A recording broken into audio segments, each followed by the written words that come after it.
Bom dia, nosso grupo é hipertensão arterial, diabetes e o pé diabético. Os discentes são Amanda Ferreira, Amanda Gomes, Helena de Souza, Glenda Guerra, Karine Alves, Lourenza Luiza, Natália Munhoz e Thaís Braga. Somos do 7º período do turno da manhã. O caso clínico foi uma paciente FG do sexo feminino, 62 anos, branca, viúva, aposentada e faz serviços rotineiros como diarista, precedente e residente de Belo Horizonte. Ela afirma que em cerca de 6 meses e meio ela sofreu um acidente provocado por estilhaços de vidro decorrentes da queda de um copo no momento em que realizava trabalhos domésticos. Os ferimentos que atingiram a região do segundo metatarso foram tratados em casa com a utilização de plantas medicinais e gaze, além da ingestão de analgésicos devido à presença de dor. A paciente ela é hipertensa, ela faz o tratamento com captopril 75mg, ela apresenta diabetes do tipo 2, tendo suspendido a medicação por conta própria. Ela também é tabagista há 35 anos. No seu exame físico, ela apresentava-se em bom estado geral, ela relatou uma febre não aferida por 2 dias, uma frequência cardíaca de 80 batimentos por minuto e uma pressão arterial de 140/90. E relatou uma diminuição discreta da visão nos últimos meses. Em relação ao membro acometido, a paciente notou que a lesão apresenta profundidade extensa e com secreção. Os pés apresentavam-se pálidos quando elevados e cianóticos quando em declínio, e a palpação apresentava pele fria. Ela teve fraqueza nas pernas, uma sensação de formigamento frequente, uma queimação nos pés e no tornozelo, uma dormência nos pés e sensação de olhulhadas. No teste de monofilamentos, ela apresentou uma perda de sensibilidade. A lesão encontrada foi classificada como uma úlcera evoluindo para o grau 4, em que há a presença de manifestações de inflamação. Nesse caso, foi indicada a amputação do membro parcial.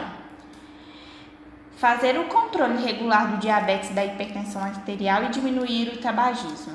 Além disso, são necessários cuidados que incluem rotinas de higiene diária, restrições ao caminhar descalço e orientações sobre calçados adequados, para que haja cuidado com o membro do lado oposto. Após a implementação da conduta, deve-se solicitar exames como a glicemia de jejum e hemoglobina glicada e agendar consultas rotineiras.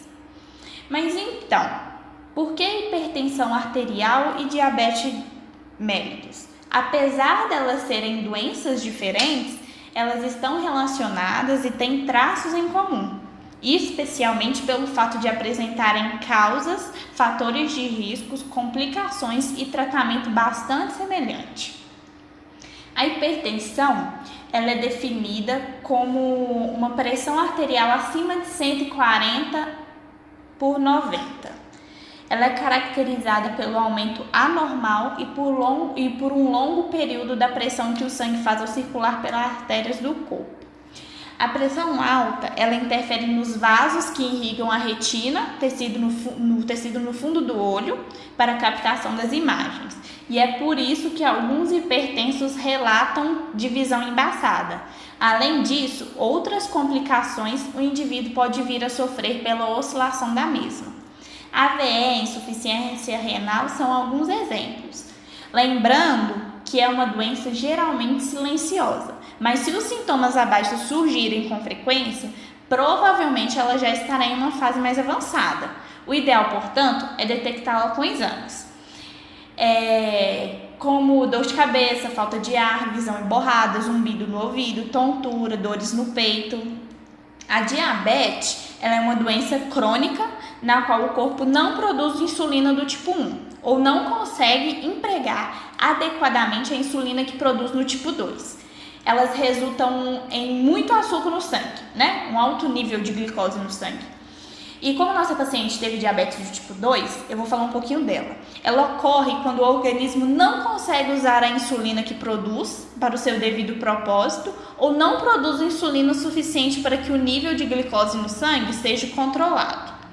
O resultado, embora causado de forma diferente, também é o acúmulo de glicose no sangue. Cerca de 90% dos casos de diabetes do tipo 2, sendo mais comum na vida adulta, embora haja a possibilidade de ser diagnosticada na adolescência e na infância.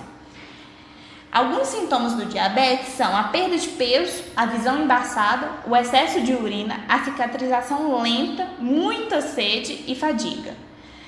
O diabetes do tipo 2, ela apresenta diversos riscos para a saúde: hipoglicemia, desmaios, infecções, problemas cardíacos, AVC, problemas na visão, nefropatia e insuficiência renal, neuropatia, hepatite, impotência sexual e até mesmo amputação quando não há tratamento. Controlar rigorosamente o nível de glicose no sangue em pessoas com diabetes faz com que elas fiquem menos propensas a terem complicações ou que elas venham a piorar. As pessoas com diabetes, ela tem grande probabilidade de apresentar complicações, como resultado de nível elevado de glicose. A maioria dessas complicações, ela piora gradualmente e são o resultado de problemas com os vasos sanguíneos. Os níveis glicêmicos, que permanecem elevados durante um longo período de tempo, faz com que os pequenos e grandes vasos estreitem. E esse estreitamento, ele reduz o fluxo de sangue que, com o passar do tempo, os vasos sanguíneos podem causar danos ao coração, o cérebro, as pernas, os olhos, os rins, os nervos e a pele. O tabagismo, ela provoca uma excitação simpática intensa, desencadeando a um aumento de pressão, diminuição significativa na taxa de filtração glomerular em pacientes. Alguns estudos avaliaram os possíveis mecanismos envolvidos nesse aumento do risco de complicações em diabéticos fumantes. Entre eles, destacam-se os seguintes fatores: a promoção da obesidade central, as concentrações mais altas de cortisol nos fumantes e o aumento de marcadores inflamatórios e do estresse oxidativo em fumantes. Além disso, a nicotina parece se ligar aos receptores nicotínicos das células beta do pâncreas, produtoras de insulina, e assim reduz diretamente a secreção de insulina.